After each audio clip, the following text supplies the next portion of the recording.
the people who are now in power are fighting for their lives. Sa araw pong ito, kaya narito po ako ay out of respect again to the institution sapagkat ginagalang ko po ang National Bureau of Investigation bilang isang institusyon na napakaganda po ng reputasyon bilang premier law enforcement and investigative body ng ating bansa. Bagamat wala po tayong paggalang, paprangkahin ko na doon sa namumuno ngayon sa NBI na halatang-halata din po natin na puppet ng Malacanang na ang papel lamang niya ay manggulo sa investigasyon. Sapagkat nakikita niyo naman po, lahat ay ginagawa. Alam niyo ba na bukas may bagong mga testigong 14 na darating sa Senado. Ngunit ang ginawa nila, kuno-kuno, meron daw threat sa Senado, pinapalockdown ng NBI ang Senado para hindi lang makapasok. Alam niyo po kasi, the people who are now in power are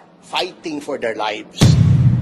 Kasi alam nila ang mangyayari pagka lumabas itong flood control scandal kung sinong mastermind. Pero hindi po kami matitinag sapagkat we are not fighting for ourselves. We are fighting for the future of the Filipino people and our country. Mas malakas na motibasyon po yan kesa sa pansariling interes.